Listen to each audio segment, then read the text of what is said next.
전과 같이 기도드리겠습니다.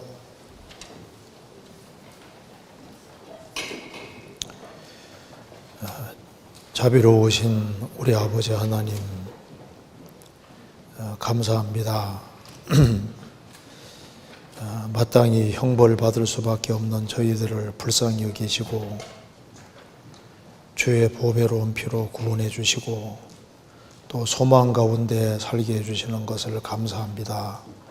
이번 7차에 걸친 학위 수양회를 통해서 또 많은 사람들이 구원함을 얻고 또 구원함을 얻은 사람들도 또 많이 신앙이 회복되게 해주신 것을 감사합니다. 또 주님의 복음과 영광을 위해서 같이 동참할 수 있는 기회 주시고 또 복음을 위해 협력할 수 있는 기회 주신 것도 감사합니다. 특별히 구원받은 식구들을 일일이 주님 함께 해주시고 주님 오시는 그날까지 주 안에서 바르게 성장하고 또 귀하게 쓰임받을 수 있도록 도와주옵소서. 또 내일부터 있을 수원교회 집회 가운데도 함께 해주시고 도와주시옵소서. 오늘 모든 시종 주 성령께서 함께 해주시고 하나님의 말씀으로 우리의 마음을 일깨워 주옵소서. 우리 구주 예수 그리스도 이름으로 기도하옵나이다. 아멘. 성경 욥기 32장 찾겠습니다.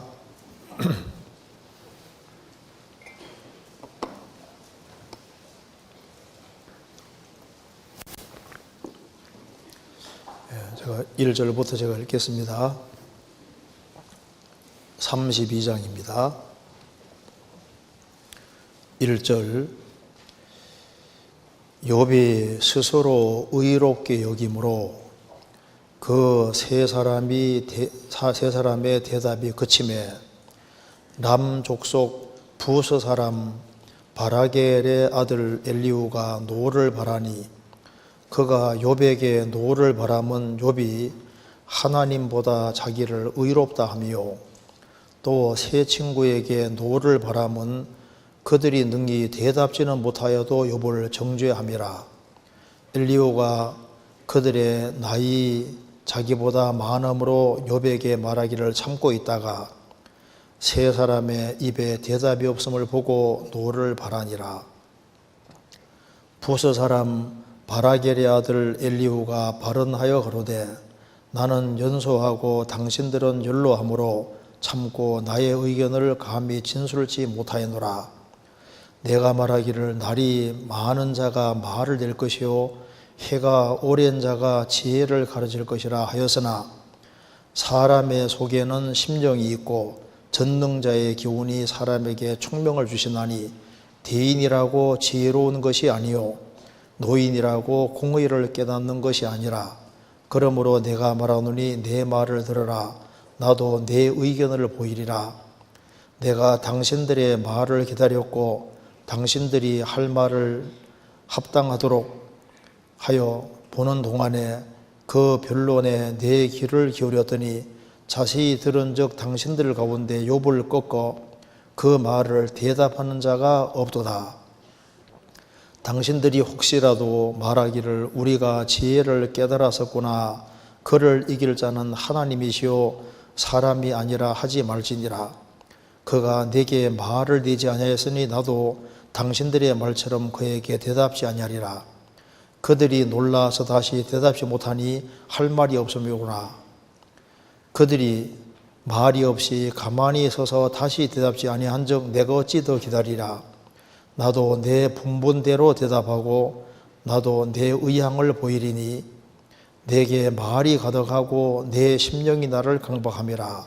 보라 내 가슴은 봉한 포도주 같고 새 가죽 부대가 터지게 됨 같구나.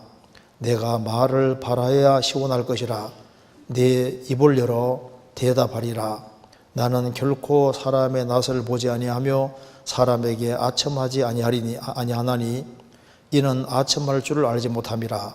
만일 그리하면 나를 지으신 자가 속히 나를 취하시리로다. 거기까지입니다. 이번에 7차에 걸쳐서 학위 수양회가 있었고 또 수원교회는 7차 마지막 차수였습니다. 그래서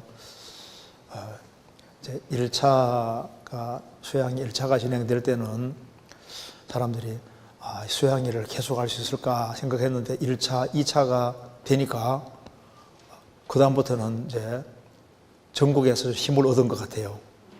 그래서 이제 7차까지 이렇게 무사히 마치게 됐습니다. 그 7차에 걸쳐 수양회를 했는데 그 등록한 사람이 54,772명이고 침례를 받은 사람이 5,899명이라고 합니다. 많이 받았죠. 그래서 수원교회도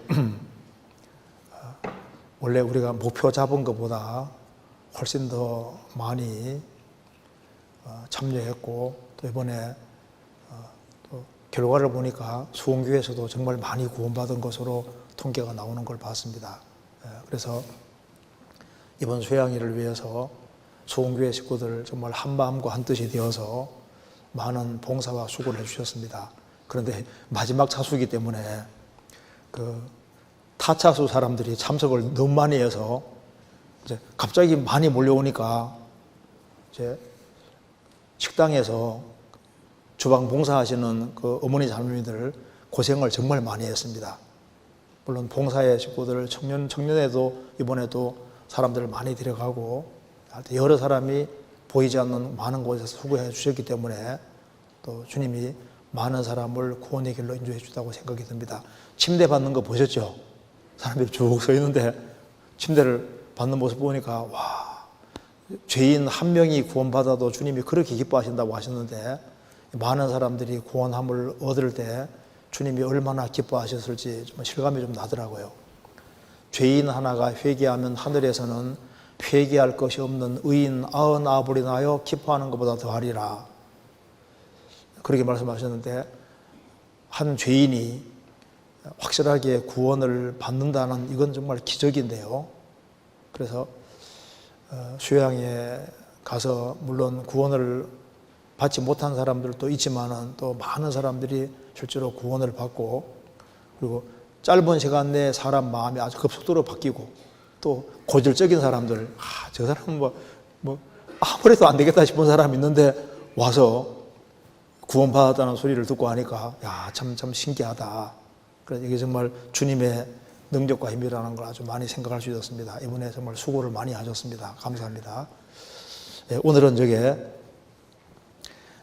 욥기 32장부터 37장까지가 그 엘리후라는 사람이 이제 욥을 책망하면서 쭉 욥에게 욥이 무엇을 잘못했는지를 깨닫게 해주는 말씀입니다. 그래서 그 엘리후가 그 책망을 한 이 내용을 좀 같이 좀 배워보도록 하겠습니다. 32장 1절에 보면은 욥이 스스로 의롭게 여김으로 그 세 사람의 대답이 그침에 욥의 세 친구가 욥을 계속적으로 공격해도 나는 이렇게 엄청난 재앙을 만날 만한 죄를 짓지 않았다고 아주 강력하게 얘기를 하는 겁니다. 그래서 내가 이렇게 열심히 잘 살았다 하고 이제 쫙 얘기를 하는 겁니다. 이제 막판에는 막 속에 있는 거 다 끄집어내서 자신이 잘한 것을 쫙 나열했잖아요. 그러니까 새 친구가 할 말이 없는 거예요. 이제 그래서 2절에 람 족속 부스 사람 바라겔의 아들 엘리후가 노를 바라니 그가 욥에게 노를 바라면 욥이 하나님보다 자기를 의롭다 하며 여기 이제 아주 핵심적인 키를 얘기를 했습니다. 그 엘리후는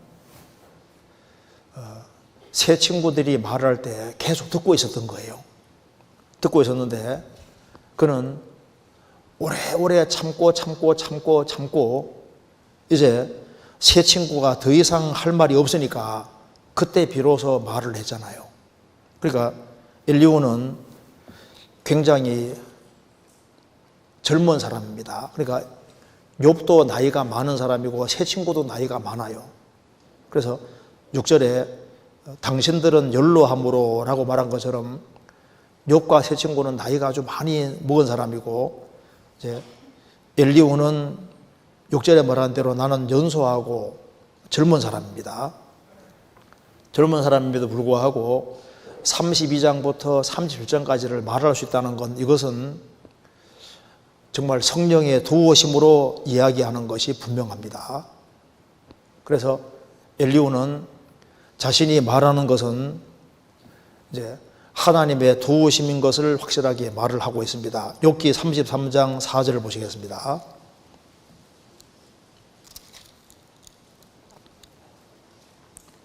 (4절에) 하나님의 신이 나를 지으셨고 전능자의 기운이 나를 살리시느니라. 자, 엘리후는 하나님의 신이 나를 지으셨고 전능자의 기운이 나를 살리시느니라 이렇게 말을 했고, 32장 8절에도 사람의 속에는 심령이 있고 전능자의 기운이 사람에게 총명을 주시나니 대인이라고 지혜로운 것이 아니요 노인이라고 공의를 깨닫는 것이 아니라. 그러니까 하나님의 성령이 계시고 사람 속에는 심령이 있고 전능자의 기운이 총명을 주시는데, 하나님이 총명을 주면은 젊은 사람도 얼마든지 진리를 말할 수 있다는 겁니다. 그러니까 이제 엘리후는 충분히 들었습니다. 충분히 듣고 난 이후에, 그리고 자신이 할 말에 대해서 아주 묵상을 많이 하고 생각을 많이 하고, 그리고 그 속에서 성령의 도우심으로 지금 말을 하고 있는 겁니다. 그래서 여기 욥기 32장 18절에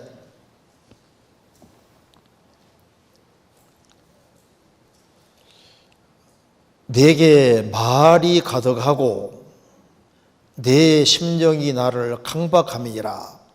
보라, 내 가슴은 봉한 포도 같고 새 가죽 부대가 터지게 됨 같구나. 내가 말을 발하여야 시원할 것이라. 네 입을 열어 대답하리라.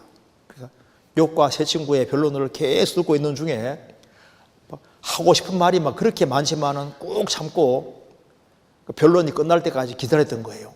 기다려서 이제 세 친구가 더 이상 말 못하니까 하고 싶은 얘기가 너무 많이 있는데 참고 참다가 이제 자기 마음속에 있는 것을 얘기를 하는데, 이것은 충분히 생각을 하고 정말 하나님의 성령의 도우심을 받아서 말을 하는 겁니다. 그래서 33장 1절에 그런즉 욥이여 내 말을 들으며 나의 모든 말에 귀를 기울이기를 원하노라. 내가 입을 여니 내 혀가 입에서 동하는구나.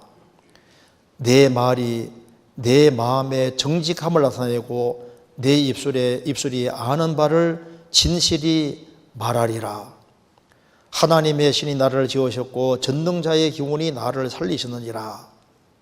그래서 엘리후는 간절한 그 아주 마음을 가지고서 정말 이 욥과 세 친구에게 뭔가 중요한 걸 깨닫게 할 그 간절한 마음을 가지고, 뜨거운 마음 가지고 지금 말하고 있는 겁니다. 그래서 엘리후는 세 친구 보니까 세 친구 말에 문제가 많은 걸 알은 거예요. 욥도 문제가 많다는 걸 알은 겁니다. 그래서 32장 다시 보시면은 2절에 남족속 부스 사람 바라겔의 아들 엘리후가 노를 바라니 그가 욥에게 노를 바람은 욥이 하나님보다 자기가 의롭다 하며, 또 세 친구에게 노를 바람은 그들이 능히 대답지는 못하여도 욥을 정죄함이라. 그러니까 세 친구에게 왜 노를 바랬냐 하면은 욥이 명백히 죄를 지었다. 그 전제 가지고 막 계속 이게 하는 정죄를 했는데, 욥은 세 친구 얘기 들어보고 욥 얘기 들어보니까 욥이 무슨 큰 죄를 지은 건 아니거든요. 그러니까 욥 속을 알지도 못하고 그러면서 무조건 정죄했으니까 욥 세 친구들 너희들 문제 있다.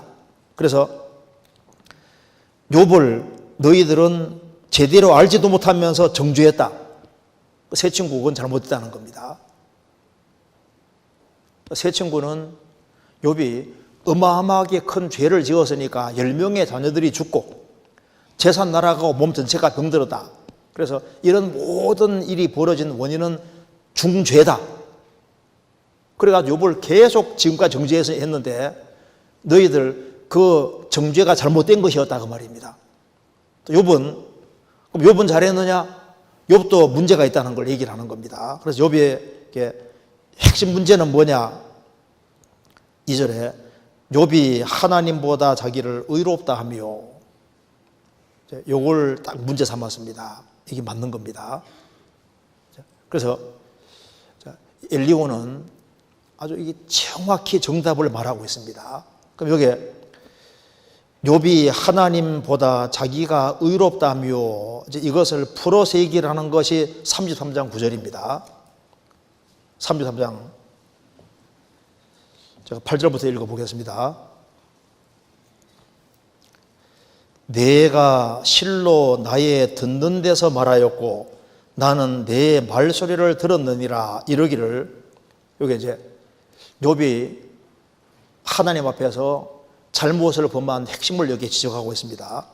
9절에 나는 깨끗하여 죄가 없고 허물이 없으며 불의도 없거늘 하나님이 나를 치를 틈을 찾으시며 나를 대적으로 여기사 내 발을 착고에 채우시고 나의 모든 길을 감찰하신다 하였는지라. 내가 내게 대답하리라. 이 말에 내가 의롭지 못하니 하나님은 사람보다 크심이니라. 그러니까 엘리후는 욥의 잘못이 뭔지를 정확히 알고 하는 겁니다.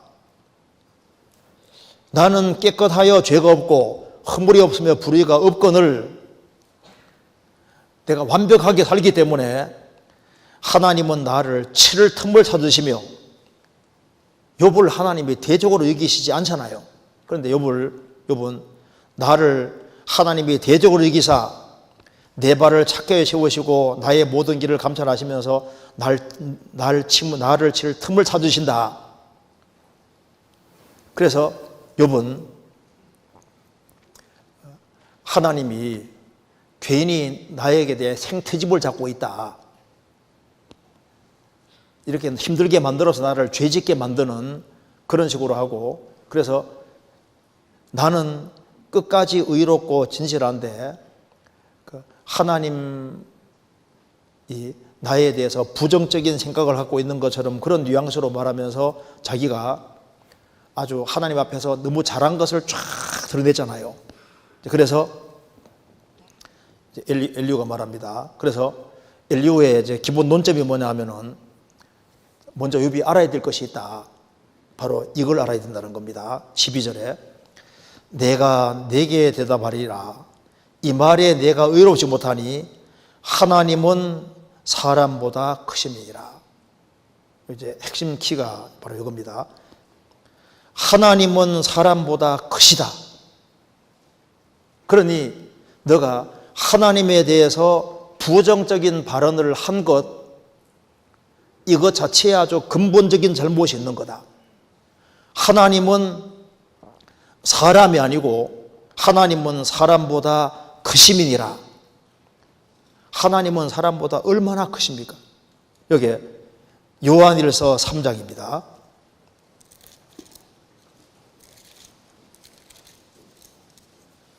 3장 20절.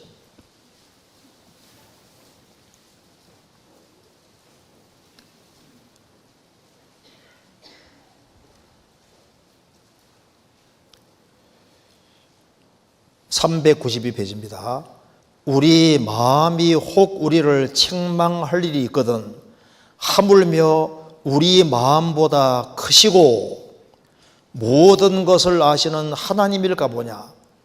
우리 마음이 혹 우리를 책망할 일이 있는데 하물며 우리 마음보다 크시고 모든 것을 아시는 하나님일까 보냐. 하나님은 하나님이기 때문에 모든 것을 아시고 사람보다 마음이 훨씬 크다 그 말입니다. 그런데 사람보다 마음이 훨씬 크신 분인데, 하나님은 사람보다 크신 분인데, 그 무한한 지혜와 능력을 가지신 하나님이 욥이라는 사람이 잘 살아가니까 욥을 칠 틈을 찾으시고 잘 살아가는 사람을 대적으로 여기신다, 이런 말이 옳은 말이냐? 하나님에 대해서 부정적으로 말한 것이 너가 잘한 것이냐, 이렇게 먼저 지적을 했습니다. 시편 145편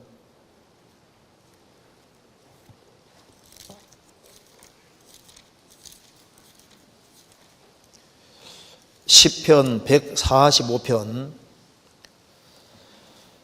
3절을 같이 읽겠습니다. 145편 3절입니다. 여호와는 광대하시니 크게 찬양할 것이라. 그의 광대하심을 측량치 못하리로다.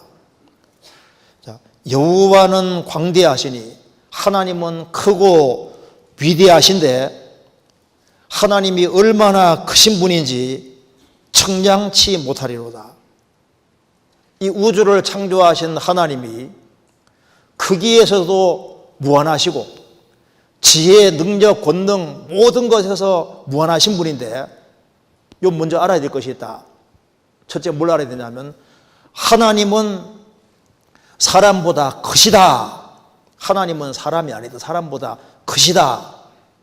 그걸 먼저 얘기했습니다. 그런데 이 크신 하나님 앞에서 너가 이해가 안 된다고 해서 하나님에 대해서 부정적으로 얘기를 하는, 그것에서 너가 의롭지 못한 거다.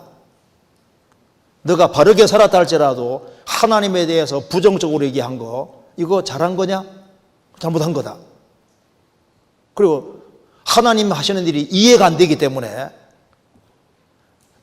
욥이 엘리후가 책망합니다. 자, 너가 네 머리로 도무지 이해가 되지 않지 않느냐? 그러면 이해가 안 된다고 해서 하나님이 틀리다고 단정해서는 안 된다는 겁니다. 욥기 다시 보시겠습니다. 33장. 욥기 33장 13절입니다. 하나님은 모든 행하시는 것을 스스로 진술치 아니하시나니 내가 하나님과 변쟁하면 어찌미뇨. 하나님과 따져보겠다는 말을 하는 이유가 뭡니까? 하나님 잘못한 것이라고 생각하는 거예요. 그래서 하나님은 모든 행하시는 것을 스스로 진술치 아니하시나니 내가 하나님과 변쟁하면 어찌미뇨. 하나님은 하나님 하시는 모든 것을 사람에게 다 진술하고 다 알려주지는 않잖아요. 우리는 하나님 하시는 것에 대해서 부분적인 것밖에 모릅니다. 고린도 전서 13장에 말한 대로 우리는 부분적으로 지금 알고 있는 거예요. 우리가 모든 걸 다 아는 것이 아닙니다. 주님 앞에 가면은 모든 것을 다 알 수 있지만은 하나님이 하시는 것을 일일이 다 진술하는 것이 아니기 때문에 하나님 하시는 일에 대해서 우리가 모르는 부분이 굉장히 많이 있을 수 있다, 그 말입니다. 그리고 이해 안 되는 것이 많다고 해서 하나님에게 뭔가 불의가 있는 것처럼 도무지 이해 안 되는 일이 벌어진다고 해서 하나님에 대해서 안 좋은 뉘앙스로 말하는 것은 그건 옳지 않은 것이다, 그 얘기했습니다. 그리고 이제 욥이 그 다음 이어서 말하기를, 하나님은 하나님이시기 때문에 너가 이해 안 된다 할지라도 절대적으로 하나님은 의롭고 옳다는 그 입장을 항상 가지고 있어야 되는 거다, 그걸 강조했습니다. 욥기 34장입니다.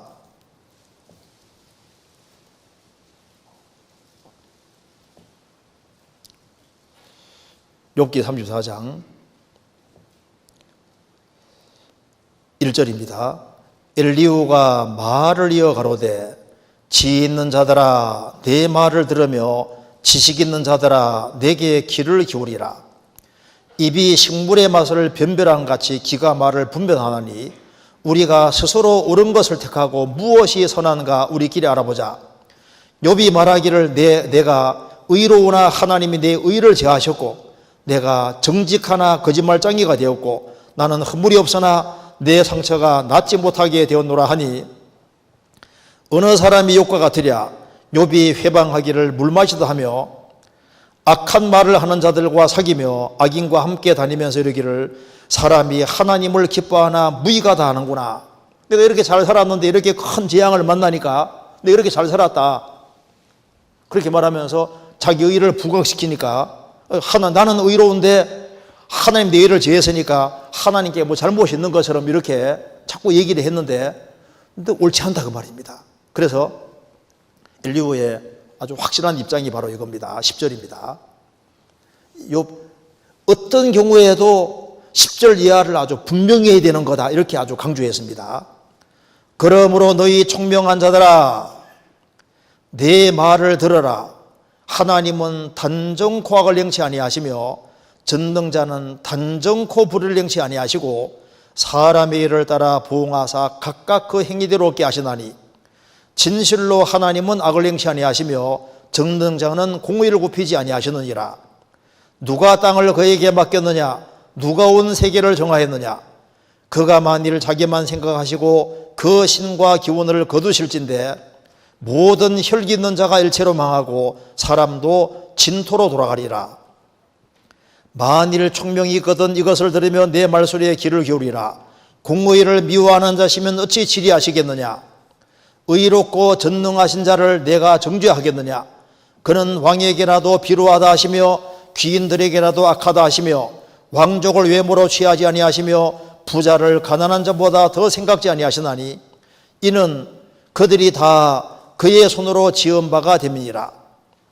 그들은 밤중 순식간에 죽나니 백성은 떨며 없어지고 세력 있는 자도 사람의 손을 대지 않고 제함을 당하느니라.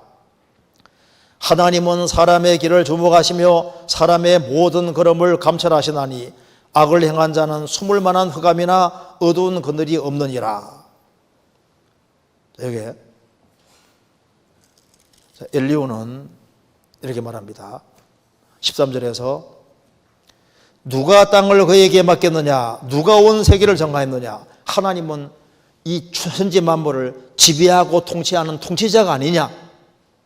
그리고 14절에서 그가 만일 자기만 생각하시고 그 신과 기운을 거두실진데 하나님 만일 이기적인 분이라고 하면은 15절에 모든 혈기 있는 자가 일체로 망하고 사람도 진토에 돌아갈 것이다. 하나님은 이기적인 분이냐? 아니다 그 말입니다. 하나님은 자비하신 분이기 때문에 사람을 외모로 취하는 그런 거 없다. 16절에 만일 총명이 있거든 이것을 들으며 내 말소리에 귀를 기울이라. 공의를 미워하시는 자시면 어찌 시리하시겠느냐? 의롭고 전능하신 자를 내가 정죄하겠느냐? 그는 왕에게라도 비루하다 하시며 귀인들에게도 악하다 하시며 왕족을 외모로 취하지 아니하시며 부자를 가난한 자보다 더 생각지 아니하시나니 이는 그들이 다 그의 손으로 지은 바 됨이니라. 하나님은 사람을 외모로 취하시는 분이 아니다. 그리고 21절에 하나님은 사람의 길을 주목하시며 사람의 모든 걸음을 감찰하시는 분이다. 28절에 그들이 이와 같이 하여 가난한 자의 부르짖음이 그에게 상달케 하며 환난 받는 자의 부르짖음이 그에게 들리게 하느니라. 하나님은 다 보고 계시기 때문에 가난한 자의 부르짖음을 들으시고 환난 받는 자의 부르짖음을 다 들으신다. 그래서 어떤 경우에도 하나님은 의롭다 이 입장을 확실하게 고수해야 된다. 이걸 이제 얘기했습니다. 그러니까 엘리후는 욥의 잘못을 지적을 하고 있는 거예요. 욥, 너가 그렇게 의롭고 이렇게 얘기하지만은 하나님은 사람이 아니시지 않느냐? 하나님은 사람보다 훨씬 크신 분이다. 그리고 하나님은 하나님이기 때문에 어떤 일을 하실 때 인간에게 모든 것을 다 계시해 주지 않아도 이해 안 되는 부분이 많다 할지라도 하나님 잘못했다고 판단하면 안 되는 거다. 그렇기 때문에 어떤 경우에도 하나님은 의롭고 전능하시고 그리고 하나님은 항상 정의 편에 서 있고 의로운 편에 서 있고 하나님은 단정코 악을 행하시지 않는다는 걸 아주 강조를 했습니다. 이 입장을 언제든지 고수해야 되지 않았느냐, 이걸 얘기를 하고 있습니다. 자, 사람의 판단과 하나님 판단이 다르지 않습니까? 하나님 판단은 사람보다 훨씬 크십니다. 시편 36편 찾아보시게 되겠습니다. 시편 36편 6절.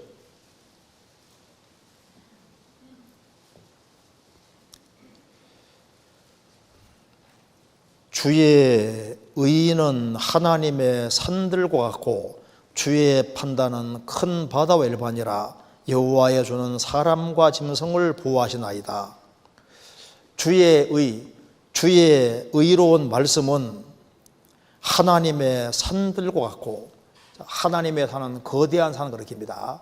그래서 이 하나님의 의는 아주 태산 같아, 움직이지 않는 태산 같아. 사실 하나님의 의로운 말씀 한마디 한마디는 거대한 산과 같은 거예요. 움직일 수 없습니다.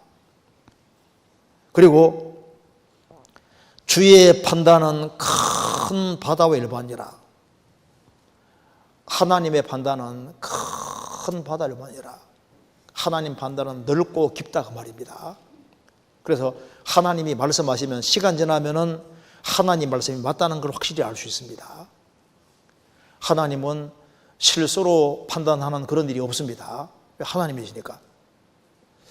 한 의과대학 교수가 학생들에게 질문을 했다고 합니다. 이런 내용입니다. 한 부부가 있는데 남편은 매독이 걸려 있고 아내는 심한 폐결핵에 걸려 있고 이 가정에는 아이가 4명 있는데 한 아이는 며칠 전에 병으로 죽었고 남은 3아이도 결핵으로 누워 있어서 살 가망성이 없었다는 겁니다. 이 심한 폐결핵에 걸려 있는 부인이 현재 임신 중인데 어떻게 하면 좋겠습니까? 라고 이제 의과대 교수가 질문을 하니까 한 학생이 손 들고 낙수술을 해야 됩니다 했다는 거예요. 그러니까 그 교수가 말하기를 방금 자네는 베오토벤을 죽였네. 이런 최악의 불행한 환경 속에 5번째 태어난 아이가 베오토벤이었다고 말입니다. 그러니까 이제 이 사람의 판단 자체가 잘못된 판단인 경우가 굉장히 많잖아요. 그래서 이제 엘리오는 이렇게 말했습니다. 여기 다시 한번 보시겠습니다. 욥기 34장에 29절.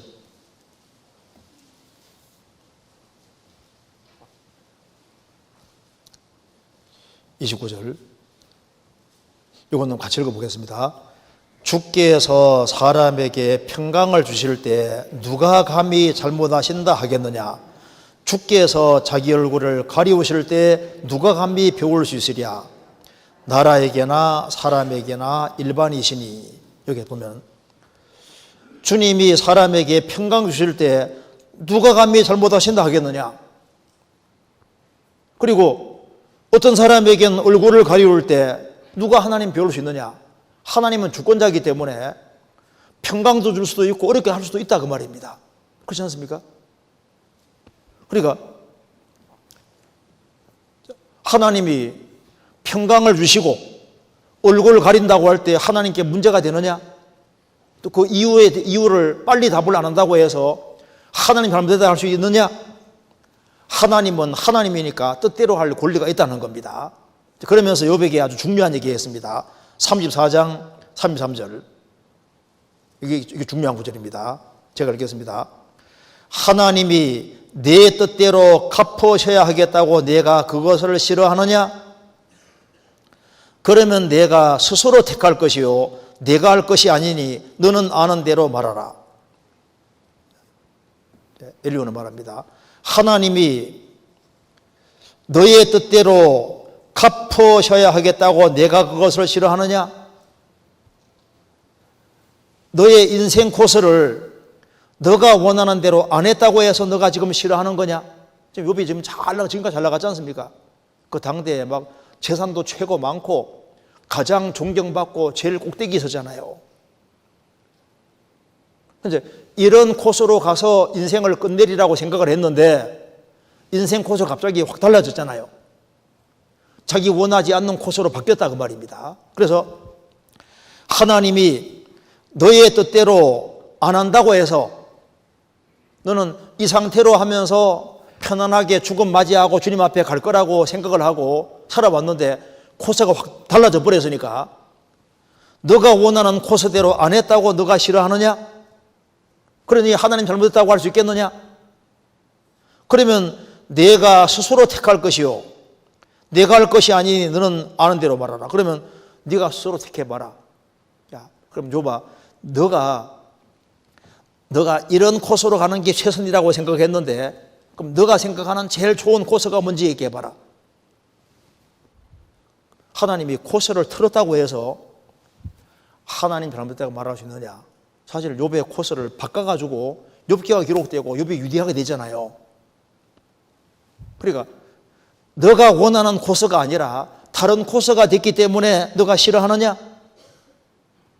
이제 그래서 엘리후가 얘기를 하면서 이제 엘리후가 아주 중요한 얘기를 합니다. 하나님은 하나님이신데 너가 정말 바르게 행하는 것이 맞다면 하나님은 어렵게만 하는 분이 아니라 틀림없이 하나님은 전지전능하신 분이니까 넓은 곳을 반드시 길을 여는 분이다. 이걸 확실하게 얘기했습니다. 그래서 이제 욥기 36장 보시겠습니다. 36장 3절입니다.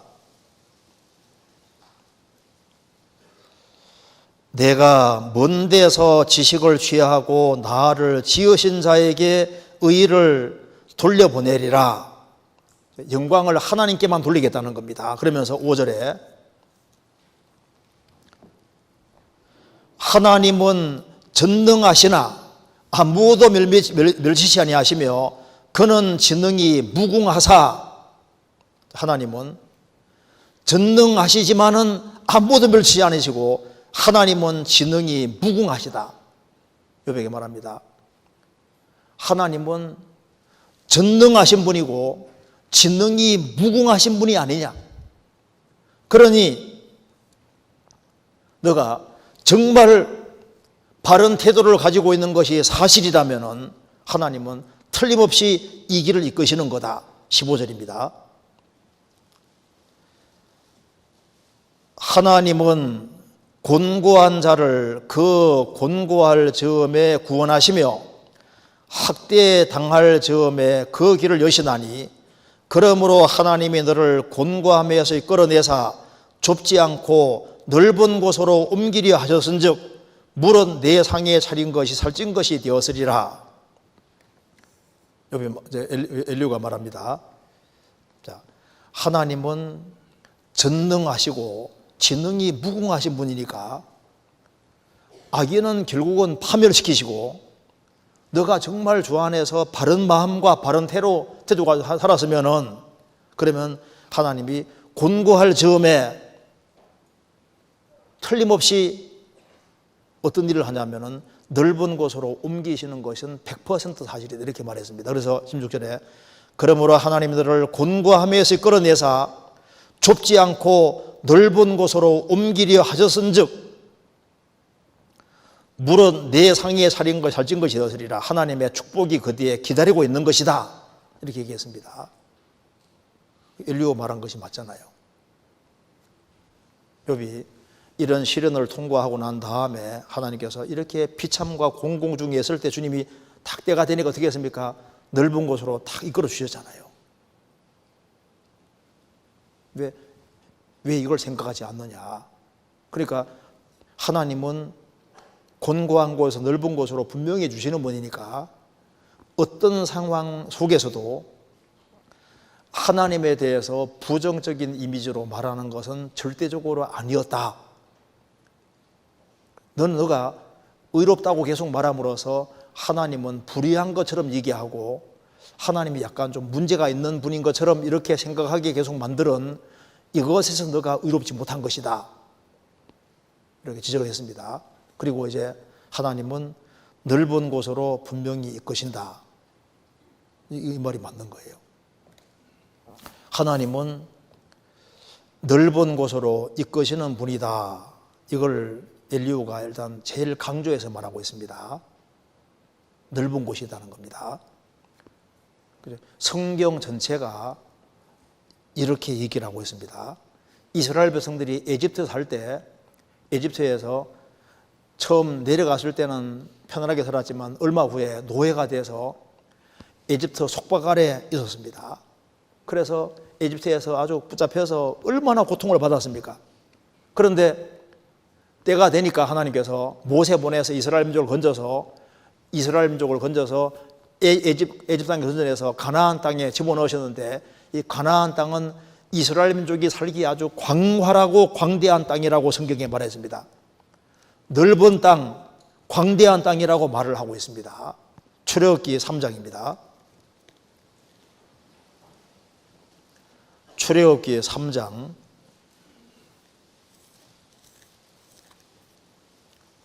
8절.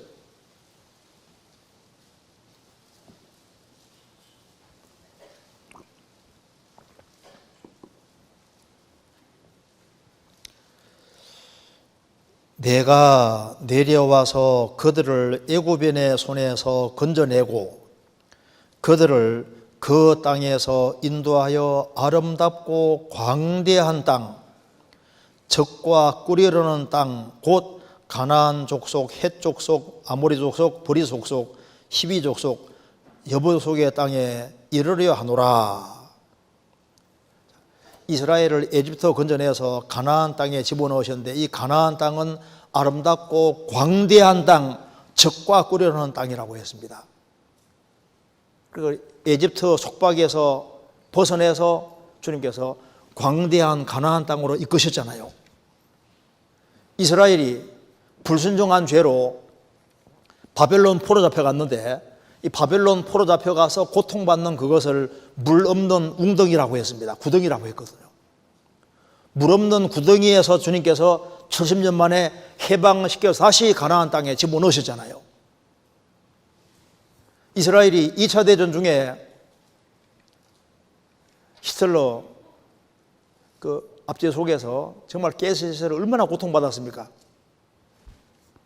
그 강제 수용소 그 좁고 좁은 곳에 있다가 때가 되니까 주님께서 이스라엘을 독립시켜주고 이스라엘 땅에 집어넣지 않습니까? 그러니까 꼼짝달싹 못하는 그런 속에 있다가 건져내서 때가 되면 넓은 곳으로 인도하는 이것은 성경 전체의 법칙에 속하는 겁니다. 이건 성경 전체가 아주 명확히 가르치는 사실인 거예요. 그래서 요셉 같은 경우도 보시면은 참 요셉도 에집트 감옥 속에 있다가 때가 되니까 주님이 딱 방석에서 누워서 총리가 되게 하시고 자유롭게 행복하게 만들어 주시지 않습니까? 성경 전체는 이 사실을 분명히 말하고 있습니다. 그래서 하나님은 욥에게도 말씀하시기를, 엘리야를 통해서 말씀하기를, 이제 너가 공고한데 이것으로 인생 끝이 아니라 뭐가 있느냐, 넓은 곳이 있다, 이렇게 얘기를 했습니다. 넓은 곳이, 틀림없이 넓은 곳이 있습니다. 그래서 고통에 그걸 달릴지라도 때가 되면 주님께서 넓은 곳으로 확실히 인도하십니다. 성경 시편 31편입니다. 시편 31편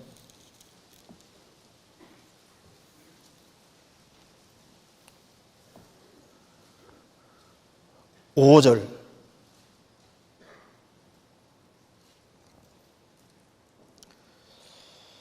내가 나의 영을 주의 손에 부탁하나이다. 진리의 하나님 여호와여 나를 구속하셨나이다. 내가 허탄한 거짓을 숭상하는 자를 미워하고 여호와를 의지하나이다. 내가 주의 인자하심을 기뻐하며 즐거워할 것은 주께서 나의 곤란을 감찰하사 혼란 중에 있는 내 영혼을 아셨고 나를 대적의 수중에 금고치 아니하셨고 내 발을 넓은 곳에 세우셨음이니이다. 다윗도 큰 고통을 받았지만은 하나님께서 나를 대적의 수중에 금고치 아니하셨고 내 발을 넓은 곳에 세우셨음이니이다. 주님께서 곤고한 중에 있는 다윗을 주님께서 넓은 곳에 세우셨다고 했죠. 그 넓은 곳이 있는 겁니다. 깊은 곳이 있으면 넓은 곳이 반드시 있는 거예요. 사무엘하 22장입니다. 사무엘하 22장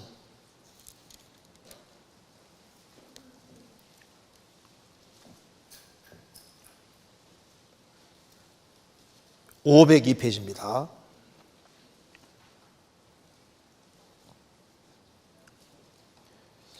(22장) 5절입니다.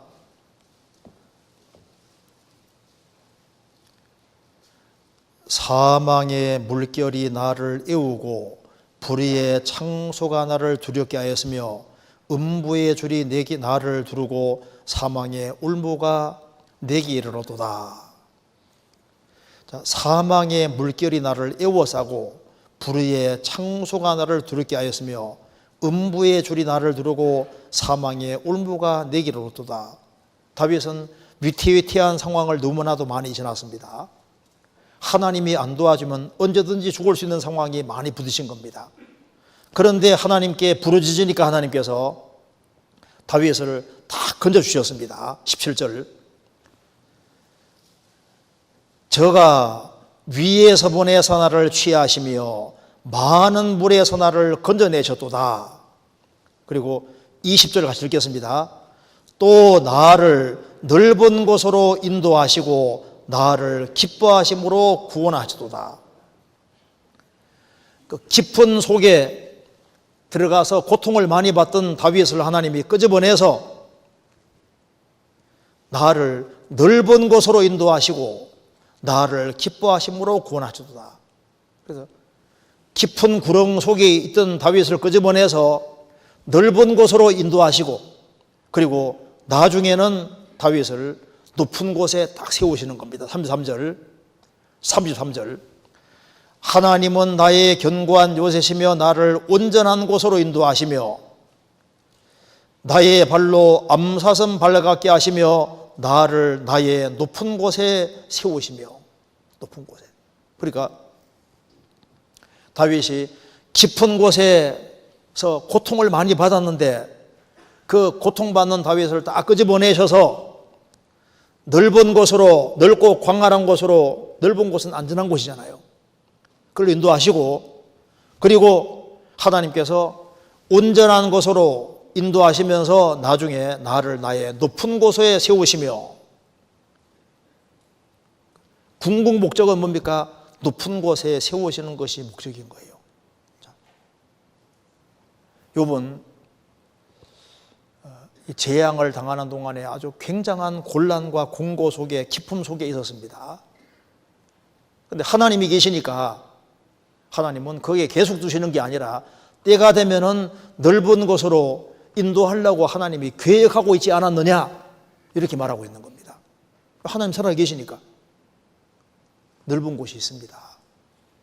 우리도 마찬가지인 거. 우리도 시편 118편 보시겠습니다. 시편 118편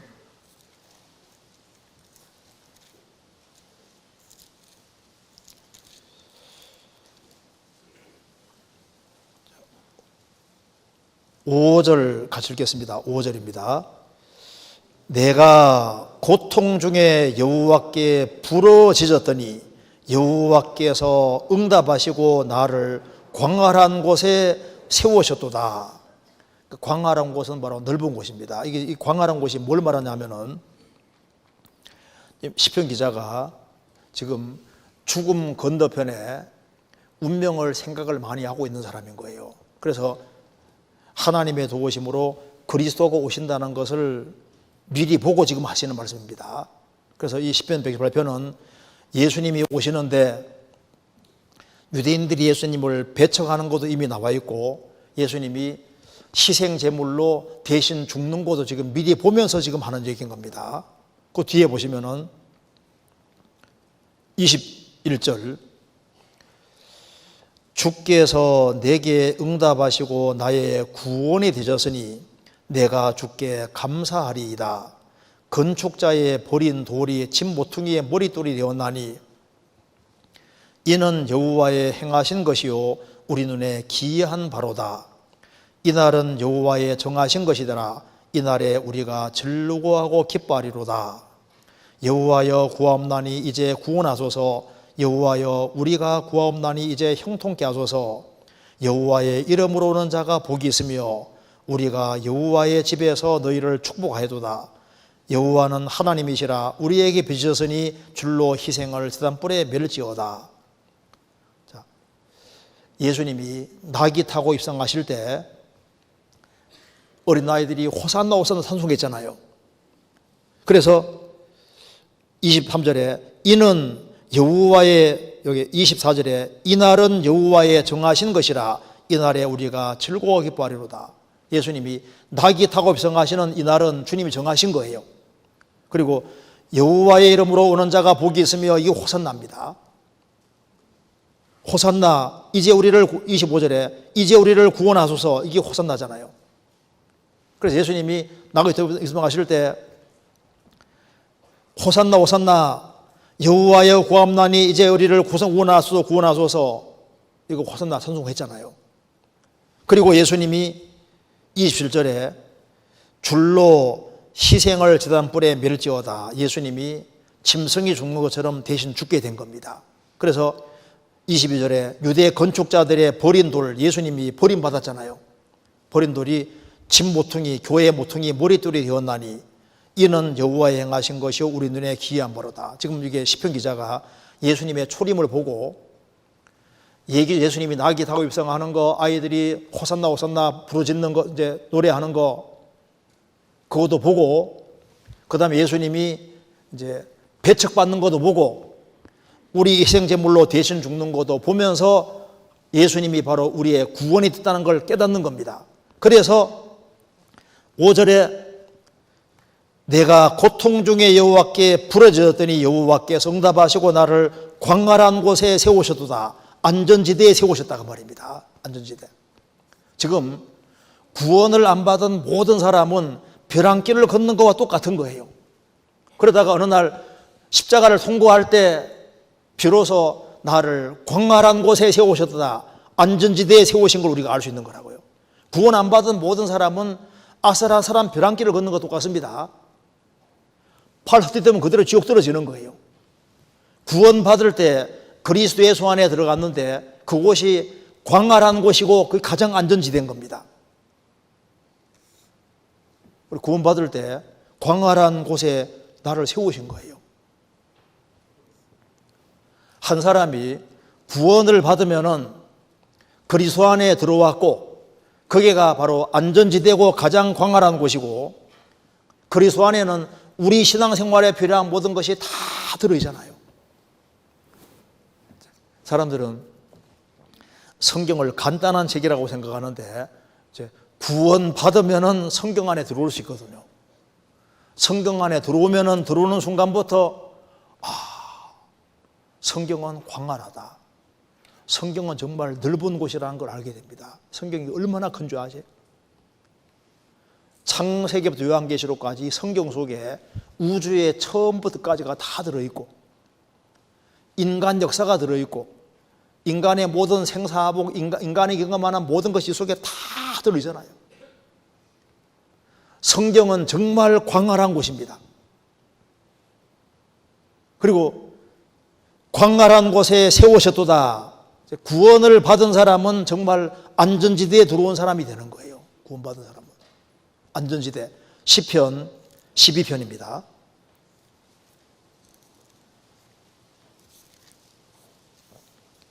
시편 12편 5절.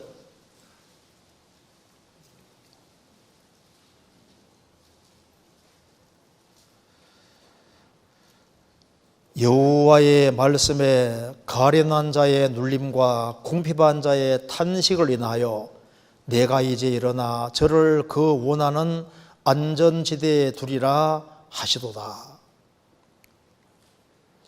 이 세상에서는 안전지대가 없습니다. 가장 안전한 곳이 어딜까요?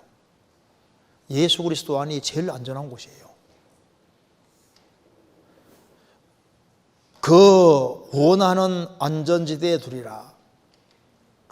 그리스도 밖에 있다가 그리스도 안에 들어왔을 때 여기가 제일 안전지대입니다. 주님은 틀림없이 넓은 곳을 주시는 분이 맞습니다. 실제로 한 사람이 구원을 받으면 좁은 마음도 넓어지잖아요. 자기만 생각했는데 구원받고 나면 가족이 생각이 나고 이웃이 생각이 나고 더 많은 사람, 그리고 마음이 점점 넓어지는 것이 맞습니다. 욥은 고난당하기 전과 후가 다릅니다. 고난당하고 난 다음에 마음이나 생각이나 모든 것이 훨씬 더 넓어지잖아요.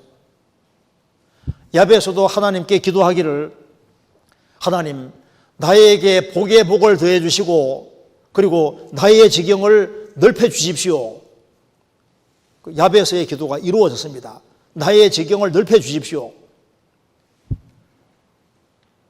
요한 뇌설레도 구원받고 난 이후에 세계는 나의 교구다. 마음이 아주 크게 넓어졌습니다. 그러니까 넓히시는 것이 하나님의 뜻인 거예요. 이건 틀림없습니다. 그리고 이제 우리가 구원받고 난 다음에도 이제 주님이 역사하시면 역사할수록 점점 더 넓은 지역을 더 주세요. 털을 넓혀주시는 것이 맞습니다. 이건 틀림없이 그런 일이 있습니다. 그래서 엘리후가 말한 핵심이 뭐냐면은, 너가 지금 공고한 속에 있는데 공고한 것으로 끝나는 게 아니다. 너가 하나님 붙잡고 있는 게 사실이면은 틀림없이 하나님은 넓은 곳을 준비해 놨다. 넓은 곳을 준비해 놓은 것이 맞잖아요. 그걸 얘기했습니다. 우리는 잠시 후에 지구상에 살고 있다가 얼마 후에 정말 천국은 얼마나 넓은 곳입니까? 넓은 곳으로 인도하라는 것이 맞잖아요. 그 넓은 곳이라는 것은 먼저는 피할 길을 말하는 것이고 안전지대를 말하는 것이고, 그리고 욥은 이 시련을 통과하고 난 이후에 마음과 생각이 훨씬 넓어지고 커졌습니다. 하나님에 대한 생각도 훨씬 커졌잖아요. 그러면서 이제 엘리후가 이제 넓은 곳을 주신다고 말씀하면서 이제 구체적으로 책망을 하고 있습니다. 다시 보시겠습니다. 욥기 다시 보시겠습니다. 욥기 32장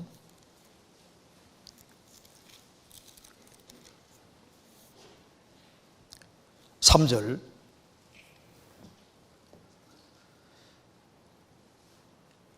또 새 친구에게 노를 바라면 그들이 능히 대답지는 못하여도 욥을 정죄함이니라. 그래서 새 친구는 욥이 도덕적으로 무슨 큰 죄를 지은 것이 아닌데 죄를 지었다고 전제한 것에 대해서, 그 욥을 정죄한 것에 대해서 너희들은 그것은 분명히 명백한 잘못이다 지적했잖아요. 그 다음에 2절 중간에 그가 욥에게 노를 바라면 욥이 하나님보다 자기를 의롭다 하며, 그래서 하나님이 마치 불의한 분인 것처럼 이제 얘기를 하면서 하나님에 대해서 안 좋은 뉘앙스를 갖게 만든 것이 이제 잘못했다고 말하면서 이제 엘리후가 구체적으로 욥을 책망을 합니다. 36장입니다. 여기 36장 17절.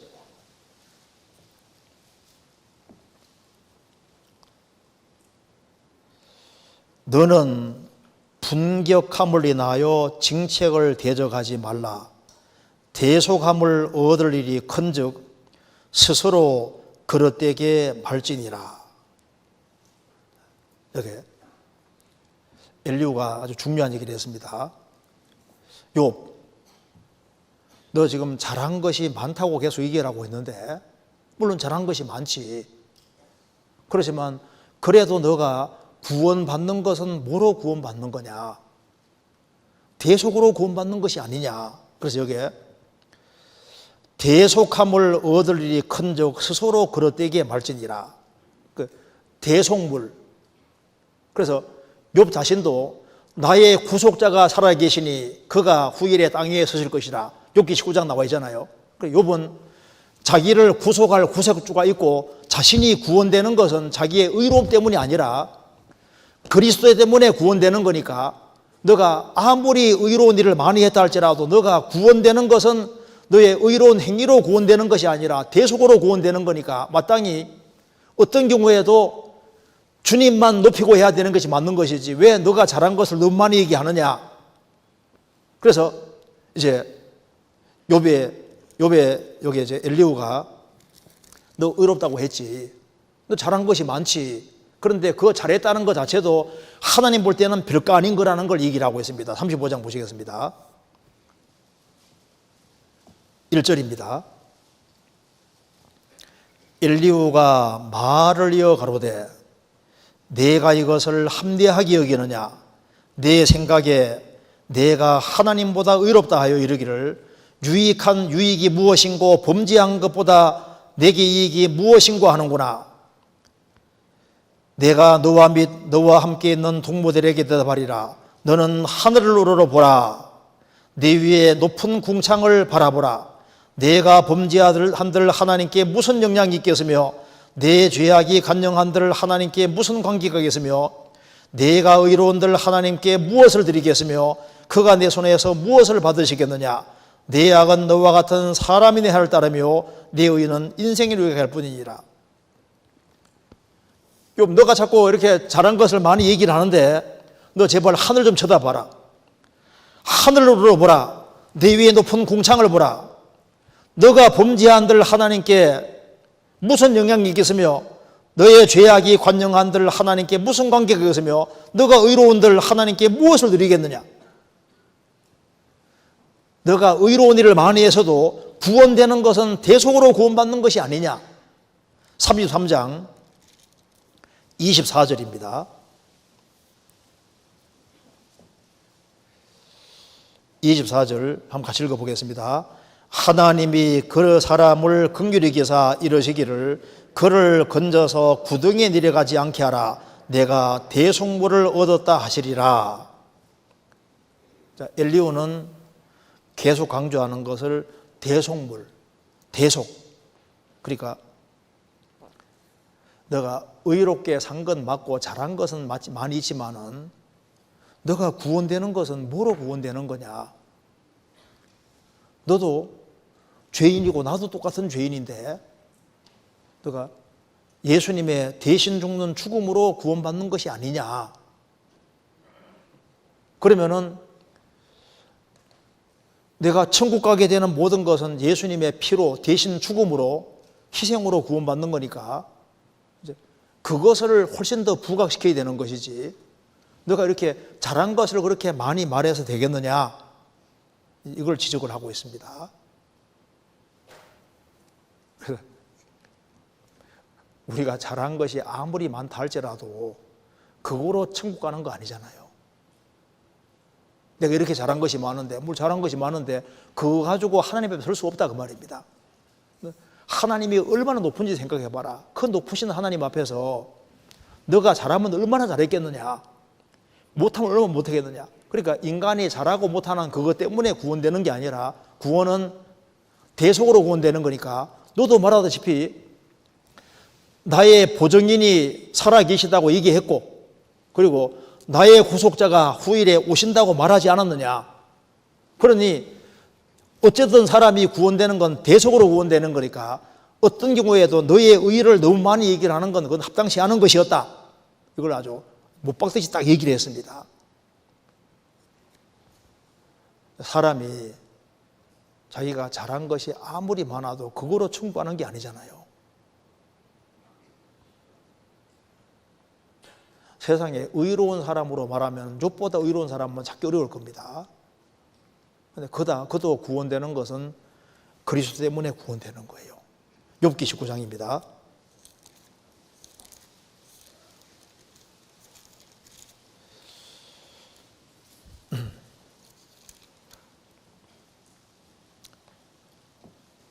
(25절)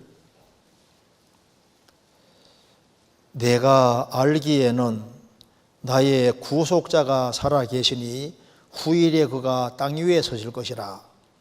내가 알기에는 나의 구속자가 살아계시다. 후일에 그가 땅에 서실 것이다. 그러니까 욥은 뭘 알고 있습니까? 메시아가 오셔서 자기를 구원한다는 걸 알고 있는 거예요. 그렇기 때문에 욥은 계속해서 짐승폐지사 드렸지 않습니까? 육1장에도 수시로 짐승폐지사를 드리면서 이제 이렇게 대속이 얼마나 중요한지 여러분 이미 알고 있는 사람인데 너무 이렇게 새 친구에게 충동받다 보니까 자기 의의를 너무 많이 드러낸 겁니다. 그래서 너가 잘한 것이 많다 할지라도 그래도 그리스도를 더 드러내고 그렇게 해야지 맞는 것이었다. 이렇게 책망을 하고 있는 겁니다. 그 다음에 욥기 36장 보시겠습니다.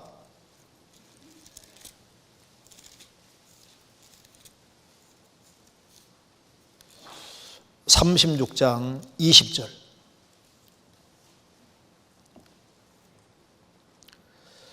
너는 밤 곧 인생이 자기 곳에서 제함을 받는 때를 사모하지 말 것이니라.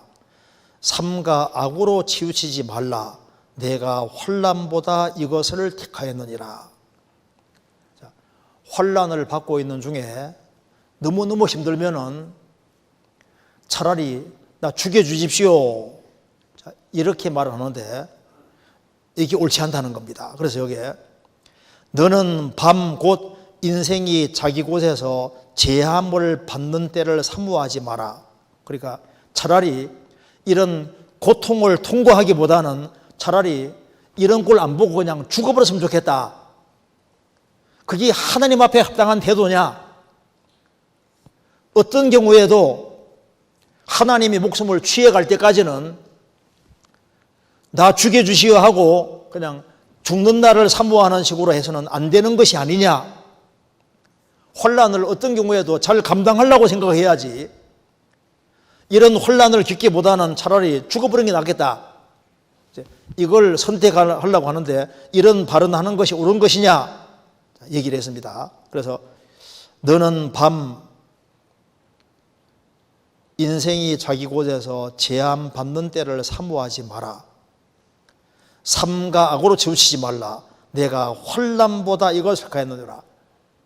하나님이 주신 환난이면은 끝까지 잘 감당할 생각을 해야지. 너무 힘들다고 해서 빨리 죽어버렸으면 좋겠다고 그 말을 왜 계속하냐.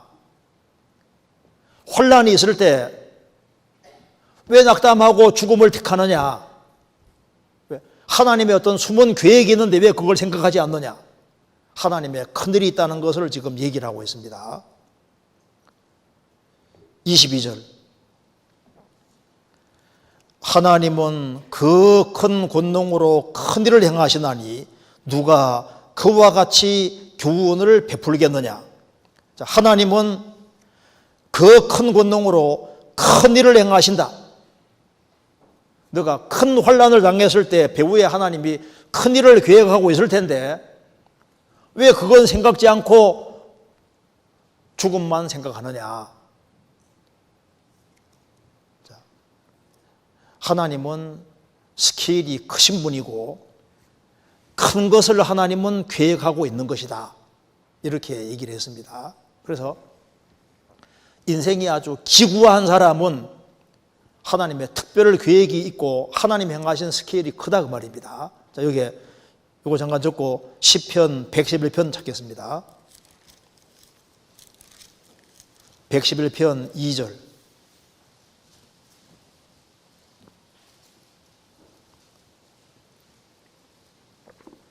네, 같이 읽겠습니다. 여호와의 행사가 크시니 이를 즐거워하는 자가 다 영구하는도다. 자, 여호와의 행사가 작습니까? 크신입니까? 크시니. 하나님은 프로젝트가 굉장히 커요. 하나님이시니까. 그래서 아담이 범죄했을 때 하나님이 여자 요선 보내주겠다 약속했죠. 약속하고 얼마 만에 왔습니까? 4,000년 지나서 예수님 보내주시잖아요. 예수님 다시 오신다 하고 지금 2,000년 지나잖아요. 그리고 약속하고 굉장히 길잖아요. 스케일이 크다고. 이스라엘 민족이 애굽에 내려갔는데 400년 지나가지고 끄집어내는 거 봐봐요. 스케일이 크다니까요. 하나님이 모세라는 사람 사용하실 때도 에집트 왕궁에서 40년, 미디안 광야에 40년, 그 다음에 40년 사용하셨잖아요. 그러니까 훈련을 40년 정도 시키는 거예요. 그게 80년입니다. 에집트에서 40년, 미디안 광야에 40년, 80년 훈련시키고 난 다음에 40년 사용하시잖아요.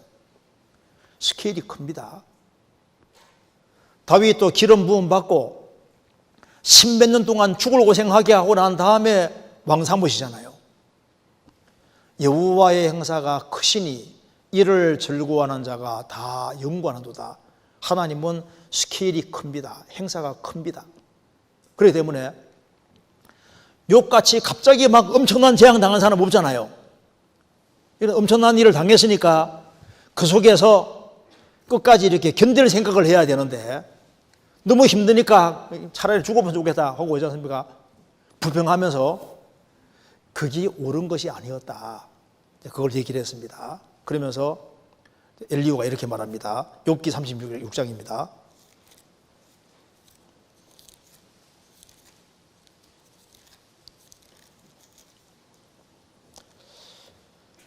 36장 24절.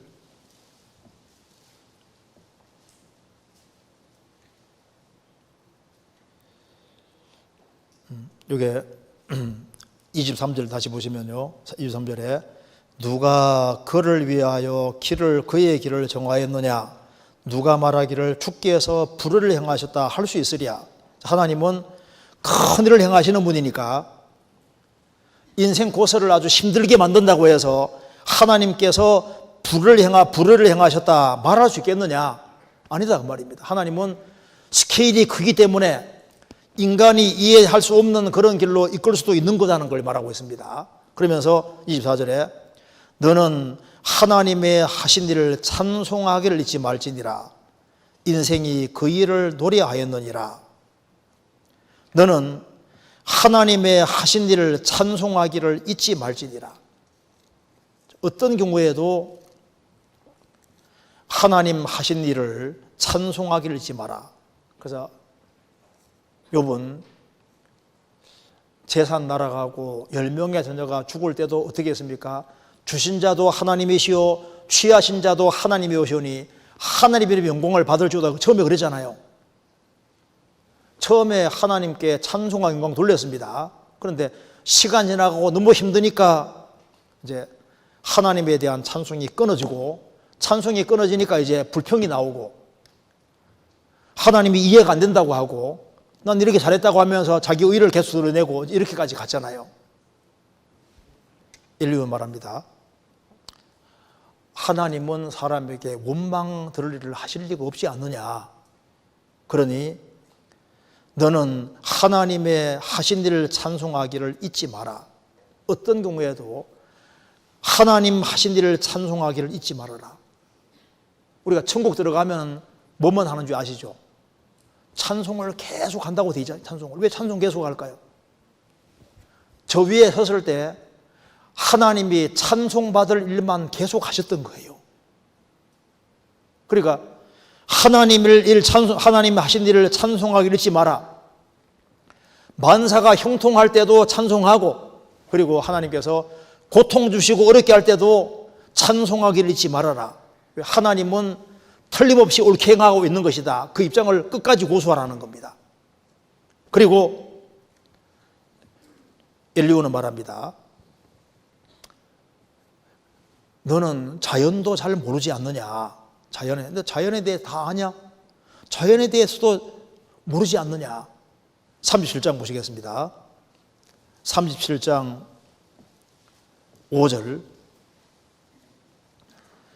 하나님이 기이하게 음성을 울리시며 우리의 헤아릴 수 없는 큰 일을 행하셨느니라.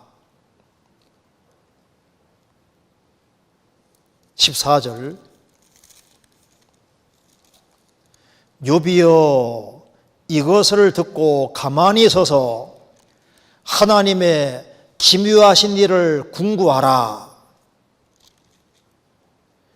욥이여 이것을 듣고 가만히 서서 하나님의 하신 일을, 하나님의 기묘하신 일을 궁구해 봐라. 그래서 이제 엘리후가 자연에 대한 얘기를 쭉 하면서 너 자연에 대해서도 모르는 게 너무 많지 않느냐? 자연에 대해서도 그렇게 모르는 것이 많은데 눈에 보이는 자연도 이해 못하는 게 너무 많은데 하나님의 행하시는 인생에 행하시는 일에 대해서 우리가 다 한다 할 수 있느냐? 모르지 않느냐? 그러니까 어떤 경우에도 하나님 편에 서서 그리고 하나님에 대해서 긍정하는 것이 필요하다 이렇게 얘기를 했습니다. 그렇게 얘기하고 그 다음에 이제 38장에서는 이제 하나님이 욥의 잘못을 이제 딱 그 다음에 지적을 쭉 하면서 이제 하나님이 너가 이것을 아느냐 이것을 할 수 있느냐고 계속 얘기하고 있잖아요. 그래서 이제 여기서 이제 우리가 알 수 있는 것이 하나님께서 나타나셔서 욥도 책망하시고 욥의 친구도 책망했지 않습니까? 책망했는데 엘리후에 대해서는 책망한 것이 아무것도 없습니다. 엘리후는 정답을 얘기를 한 거예요. 그래서 엘리후는 이런 걸 얘기를 하는 겁니다. 이제 엘리후가 얘기를 하는 논점은 하나님께 조금이라도 불의가 있는 것처럼 발언하는 것은 큰 잘못이다. 왜? 하나님은 사람이 아니고 하나님이시기 때문이다. 그걸 첫 번째 강조했습니다. 이건 우리에게도 맞는 얘기지 않습니까? 그래서 우리는 어떤 경우에도 하나님에게 뭔가 불의가 조금이라도 있는 것처럼 그런 뉘앙스를 풍기는 말을 하는 것은 그건 전적으로 잘못된 것이다 그 말입니다. 근데 우리가 실수를 할 수 있습니다. 하나님에 대해서 모르는 게 너무 많으면서도 왜 하나님 왜 이렇게 했냐 저렇게 했냐고 하나님에 대해서 함부로 말하는 경우 이것이 얼마나 심각한 것인지를 엘리후는 책망하고 있는 거예요. 또 한 가지는 인생 코스에 대해서 불평하는 것은 잘못된 거다. 그걸 얘기해요. 그러니까 사람마다 이제 인도함 받는 코스가 다르지 않습니까? 다른데 하나님이 너가 원하는 코스대로 하지 않는다고 해서 불평하는 것은 옳은 것이 아니다. 이제 엘리후가 말하는 그 말입니다. 너의 뜻대로 너가 원하는 방향대로 안 해주고 너가 원치 않는 방향으로 이끌어 간다고 해서 그걸 너가 싫어하면서 불평하면서 그렇게 하면 되느냐? 옳지 않다는 겁니다. 그리고 엘리후는 말합니다. 하나님이 너가 원치 않는 곳으로 이끌어 간다 할지라도 하나님은 틀림없이 참고 기다리면은 넓은 곳을 주신다. 그걸 말하고 있잖아요. 또 한 가지는 너가 아무리 의로워도 너는 대속으로 구원받는 것 뿐이다. 그거 말하고 있잖아요. 또 한 가지는 아무리 힘들어도 죽여달라고 하지는 말아라. 죽여달라. 나 빨리 난 살기 싫으니까 죽여달라고 하지 마라. 그리고 어떤 경우에도 끝까지 견디라. 끝까지 견뎌야지. 하나님 살아계시니까 참고 견디는 그 길을 분명히 택해야 된다. 이 입장을 끝까지 고수해라. 그래서 하나님 편에 서라고 하는 것을 얘기를 하고 있는 거예요. 그렇잖아요. 우리가 고수해야 될 것이 있습니다. 시편 73편입니다. 73편 1절.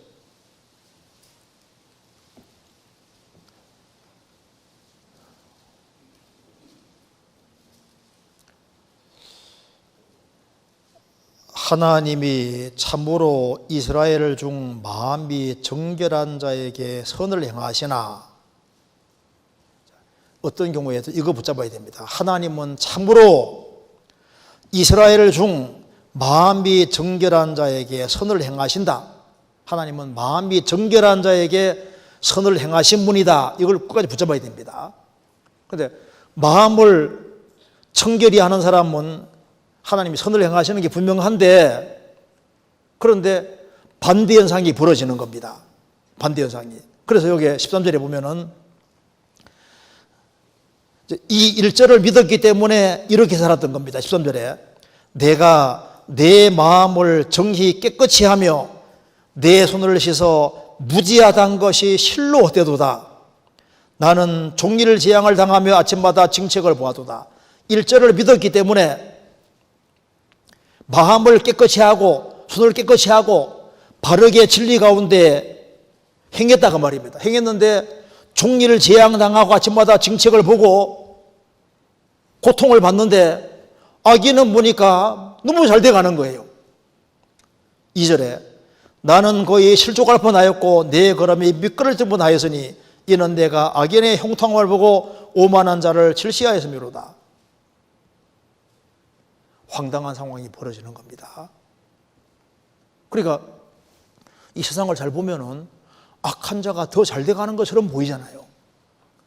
의로운 사람이 우월한 일을 당하고 이게 세상이 꼴이 것처럼 보이니까 그러니까 사람들이 일절을 못 붙잡는 거예요. 하나님은 마음이 정결한 자에게 선을 행하신다. 그 엘리후가 이거 꼭 붙잡고 있어야 되는 걸 얘기하는 거예요. 어떤 경우에도 하나님은 하나님이시기 때문에 하나님은 정의 편에 계시고 의로운 편에 계시고 하나님은 어떤 경우에도 인간이 이해가 안 된다 할지라도 절대적으로 하나님은 불의를 행하는 것이 아니다. 이것을 엘리후는 막 머리에 발 것 같이 아주 뼛속에 가지고 꽉 가지고 있는 거예요. 그러니까 하나님께서 바른 분별력을 딱 주시고 새 친구의 잘못이 뭔지도 정확히 알게 해주시고 욥의 잘못이 무엇인지 딱 보게 해주시잖아요. 만일 엘리후가 이런 견고한 입장을 안 가지고 있었으면은 엘리후가 욥과 욥의 새 친구에 대해서 정확히 지적할 수 없습니다. 그렇잖아요. 우리도 마찬가지예요. 우리도 신앙생활하는 가운데서 어떤 경우에도 하나님은 잘하고 있다는 생각을 항상 가지면서 사물을 판단해야 됩니다. 당장 이해가 안 된다 할지라도 그걸 항상 믿고 있어야 되는 거예요. 고린도전서 13장입니다. 고린도전서 13장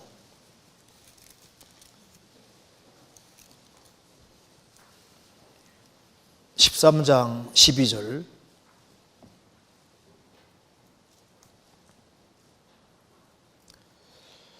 우리가 이제는 거울로 보는 것 같이 희미하나 그때에는 얼굴을 대하여 볼 것이요 이제는 내가 부분적으로 하나 그때는 주께서 나를 아신 것 같이 내가 온전히 알리라.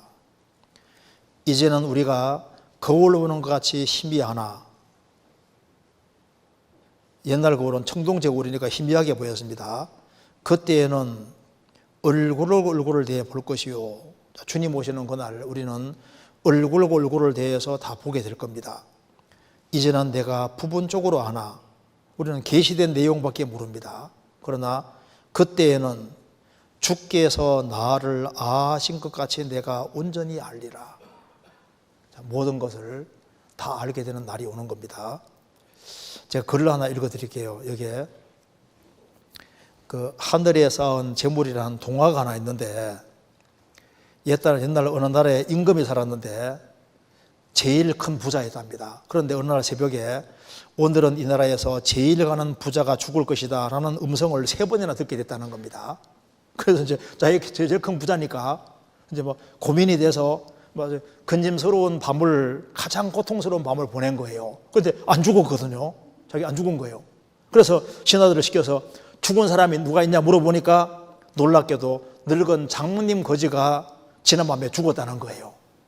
그러니까 장모님 거지가 죽었다고 하니까 이 사람이 내보다 재산을 어딘가 감춰놨는가 싶어서 그래서 이제 이 거지 집에 가서 사사히 뒤져봤는데 아무것도 없는 거예요. 그 깔고 자던 집단과 더러운 베개뿐 아무것도 없는 거예요. 그때 지혜로운 신하가 이렇게 말했답니다. 죽은 장님은 많은 재산을 하늘에 쌓아둔 모양입니다. 하늘에 쌓아두면 도둑맞을 염려도 없고 녹슬 염려도 없으니까요. 하늘에 쌓는 보물이야말로 세상에서 어떤 보물보다 훌륭한 보물입니다. 이 말을 듣고 임금은 크게 감동받아서 이제 어려운 사람들을 도와주면서 이렇게 살았고 죽을 때는 내가 죽거들랑 내 무덤을 거지 무덤 옆에 두라고 이렇게 했다고 합니다. 그러니까 진짜 부유한 것이 무엇일까요? 어떤 경우에도 하나님 편에 서서 하나님 하시는 모든 일을 걱정하고 하나님 하신 것이 이해 안 된다 할지라도 하나님은 옳습니다 하고 그들을 묵묵히 따라가는 그것이 제일 현명하고 바른 길이라는 걸 알 수 있습니다. 욥은 나중에 회복이 되잖아요. 하나님은 욥에게 넓은 길을 주시고 욥을 정말 가장 크게 높여놨습니다. 하나님은, 성경의 하나님은 고난만 주시는 하나님이 아니라 회복해 주시는 하나님이십니다. 회복을 주잖아요. 하나님은 회복시킬 의지를 갖고 있는 가지고 있는 분입니다. 그래서 욥기 이제 32장부터 31장까지 내용 속에는 엘리후가 욥을 책망하면서 욥이 미처 깨닫지 못했던 중요한 사실을 몇 가지를 깨닫게 해주는데, 이것이 이제 우리가 고난당하는 입장에 있는 사람에게서는 이것이 좀 우리에게 좀 교훈이 많이 되리라고 생각을 합니다. 여기까지 말씀드리겠습니다. 같이 기도하시겠습니다. 자비로우신 우리 아버지 하나님, 많은 사람 중에서 저희들을 복음으로 불러주시고 또 주님의 크신 은혜와 사랑 가운데 살게 해주시는 것을 감사합니다.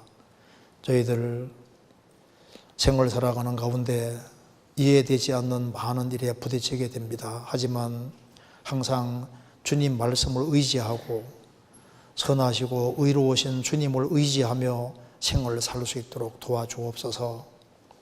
머지않아 주님 앞에서는 그날 잘했다는 칭찬을 받을 수 있도록 우리의 삶을 다스려 주시고 내일부터 있는 전도 집회에도 함께해 주셔서 이번에 진리를 구하는 사람들이 많이 구원함을 얻을 수 있도록 역사해 주시옵소서. 우리 구주 예수 그리스도 이름으로 기도하옵나이다. 아멘. 찬송 같이 부르시겠습니다. 은혜 찬송 132장입니다.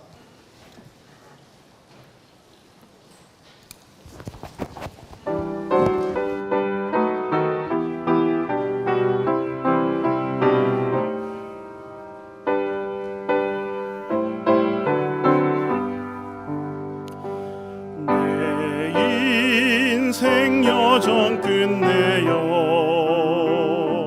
강 건너 언덕 이를 때 하늘 문 향해 말하리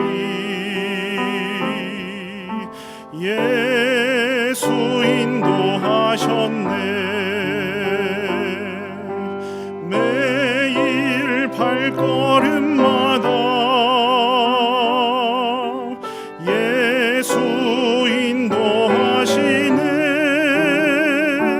나의 무거운 죄짐을 모두 벗고 하는 말 예수 인도하셨네 이 가시밭길 인생을 허덕이면서 갈 때에 시험과 환난 많으나 예수 인도하시네 매일 발걸음마다 예수 인도하시네 나의 무거운 죄짐을 모두 벗고 하는 말 예수 인도하셨네 내 밟은 발걸음마다 주 예수 보살피시사 승리의 개가 부르며 주를 찬송하리라 매일 발걸음마다 예수 인도하시네 나의 무거운 죄짐을 모두 벗고